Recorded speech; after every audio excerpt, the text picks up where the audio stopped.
Congratulations on the series win. This was kind of just reflect on that. Like, what does that say about this team? To obviously Big 12 play and Norman didn't go well, but now you guys have clinched your third consecutive Big 12 series. That's hard to do. 3 in a row is a really big deal.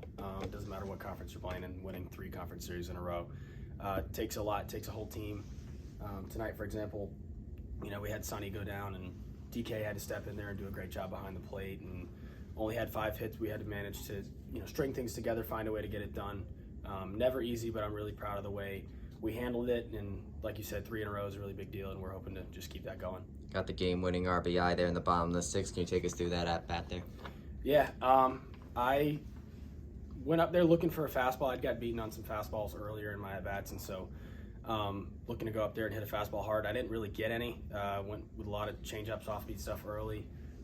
Threw me a curveball earlier in the count that I swung over the top of, and then he tried to come back with it with 2 strikes, and I was able to just get the barrel to it.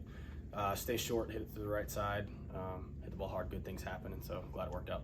I know runs have been were a little hard to come by tonight, so what can you say about the guys on the mound? Stags, obviously, with the start and Chase and Tellus shutting them down. They've been huge. I mean, holding an offense like Texas Tech's to 1 run is not an easy thing to do.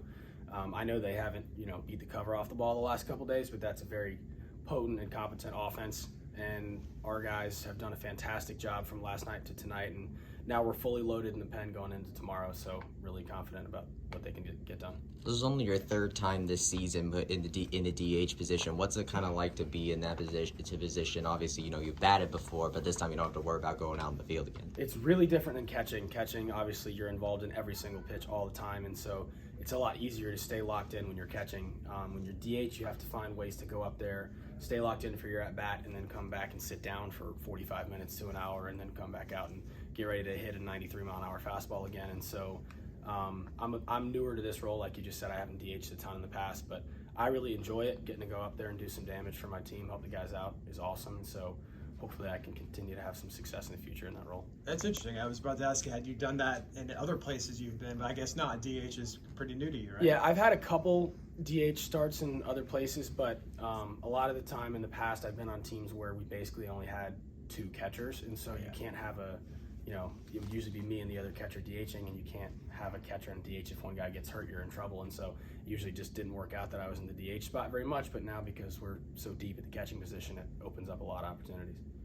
What does this team need to do tomorrow in order to clinch their first series sweep? Because while you have won 3 series in a row, the past 2 series you gave away a game. So what do you think this team needs to do to get that first sweep? Keep playing good baseball.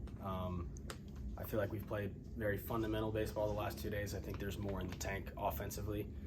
So hopefully we can get back to our plan, do what we want to do offensively, hit the ball around the yard a little more, and make it a little less stressful tomorrow for the 3rd win. You have a unique experience getting a chance to catch from all of these pitchers. What makes this pitching staff, whether it's the stars or the bullpen, so dangerous? Pitchability. I would say all these guys have several pitches they can throw for strikes in any count.